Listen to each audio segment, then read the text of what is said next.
Final question, our furred family, our pets.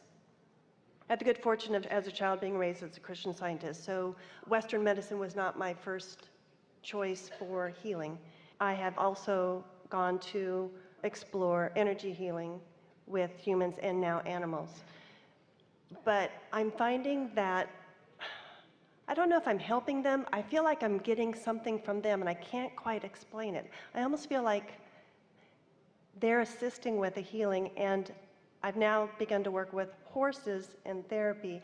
But why are they so magnificent with their energy, with Because it's pure. They don't sweat the small stuff. They don't let things that are unimportant be the reason that they don't allow the energy to flow.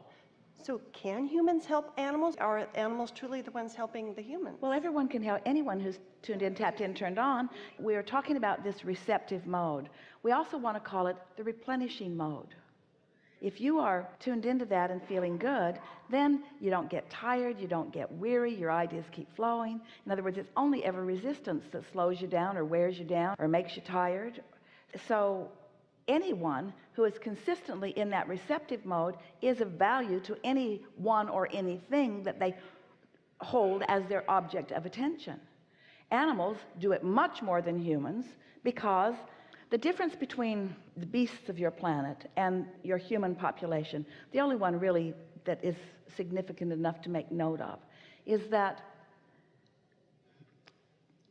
humans came with the intention of being more deliberate about creation.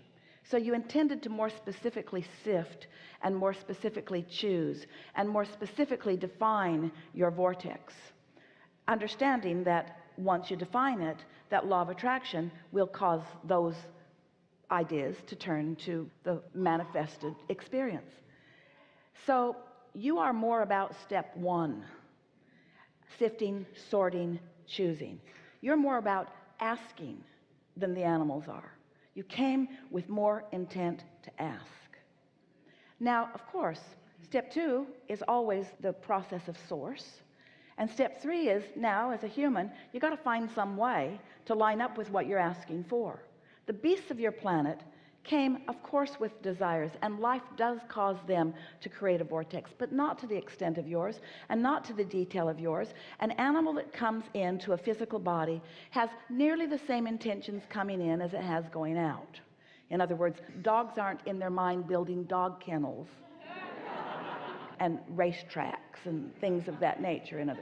So the beasts of your planet come with less intention than the humans do, but they come with way, way, way more evolved proclivity to allow. So they've got step three really down. You've got step one really down. Now, if you could get step one and step three down, then you'd be as happy as your dog. So what we're saying is, your beasts don't get that split in their energy. They can. You can influence it to them. Humans, especially domesticated animals, can be influenced by the worries, but for the most part, their corks are floating. That's the way they like it, and you know that because you watch them. Unless you find medical ways to keep them in their physical bodies way longer than they ever intended to be, then they get tired and ornery, just like you. Enough? Yeah, perfect. Really good. Thank you. Yeah.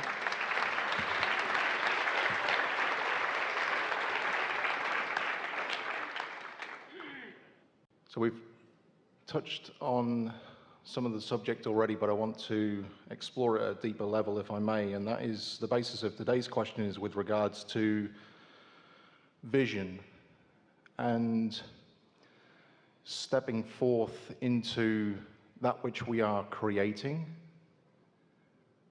having more belief in that which you cannot see than in the physical reality of that which we reside. Oh, isn't that really what we've been talking about all day here today? That as thoughts are turning to things, if you need to see everything that is turning to before it turns to, you've slowed yourself way down. But if you are happy with the feeling and are willing to see it as you allow yourself to see it, oh, what a good time you're having.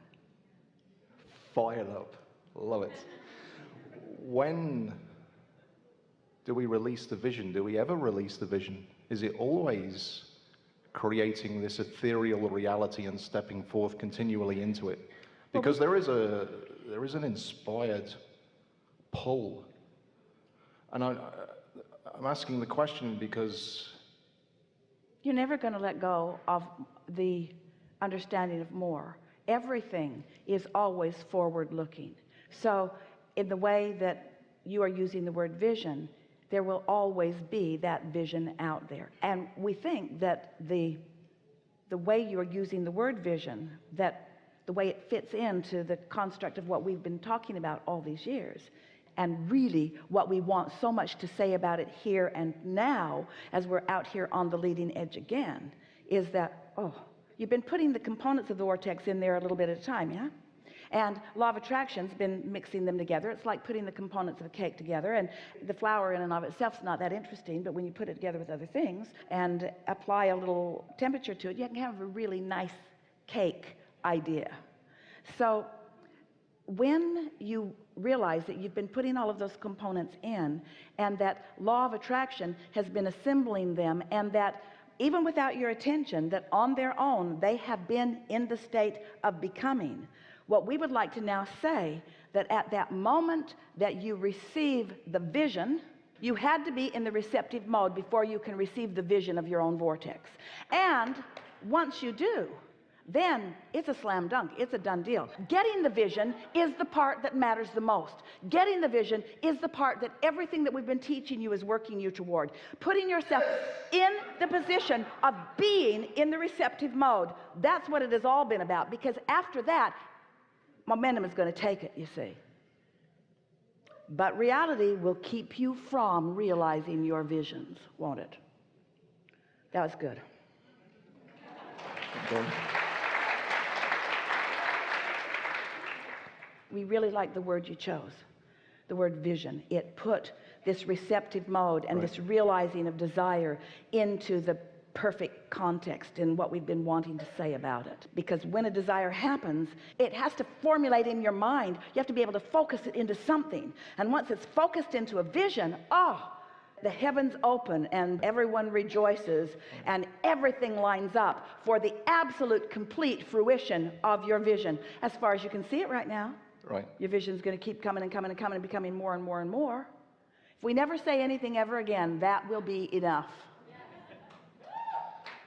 So a couple of things, because over the past week I've been conjuring with this idea about when in putting forth that vision and stepping forward in faith and not backwards in fear in terms of the becoming of it. Don't get too rambunctiously rowdy about making it happen. Revel in the fact that you did your work. You lived the life, you put it in, it mixed it up, and it became a vision, and now it is going to become, and see yourself as nothing more than a witness of your vision becoming reality. So I'm a witness of it. A follower of the impulse, a sniffer out of the impulse, a living happily ever after of the impulse. Not a doer, not a making it happen, not an accomplishing of it, not a closer of the gap of it, just a witness of the inevitability of your vision now becoming a reality. Because all the work has been done. You stepped 1'd it, we stepped 2'd it, you stepped 3'd it, it's done. Can we talk about the power of decision? Where does decision fit into this whole context? Because well, think about the feeling that is present within you when you focus on a word like decision. the decision already feels like a confirmation. Well, a decision is not split energy. Right. When you've decided something, it's not split energy. And so when that vision occurs to you, that is a decision that the entire universe is in on. So you just have to not decide against it. Have you ever really believed something for a little while and then you start to doubt? And so really the work is to keep that vision alive, to keep yourself in the decision of leaning toward your optimism about it. So this took me down a route of holding on to the vision. But that's efforting. That's why we put the softer words on it. Now I've sifted, I've sorted, I've asked, it's stirred, it's cooked, it's launched, and I realized it. And now I am nothing more than, those were the words that we offered. Now I have nothing more to do than to be a joyful witness to the inevitable laws of the universe turning my vision into a reality. And all the stuff you do to mess it up comes in just what you're getting at right now. I got the vision, now what do I do? And we say, leave it alone. Right. Leave it alone. And that's the conclusion, that in the internal dialogue, when do you release it, let go of it, and allow it to be? Yeah, and that takes a little bit of practice, doesn't it? Because you're used to wrestling things to the ground and killing them. Oh, come on. I've been around the block.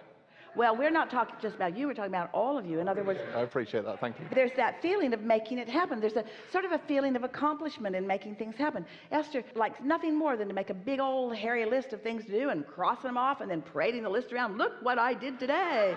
Ooh, I got that done and that done and that done. Well, to the extent that it's fun to do that, then that's an advantage. But we really want you to feel the ease and flow of all of this. Right. The natural ease and flow of all of this. Just follow your impulses. That's really what we're saying. Right. Follow your impulses. Get tuned in, and then whatever action occurs to you, follow the impulse. Got it. Yeah. That's why I'm here this weekend. I followed my impulse. Yeah. Thank you. Really good. Thanks.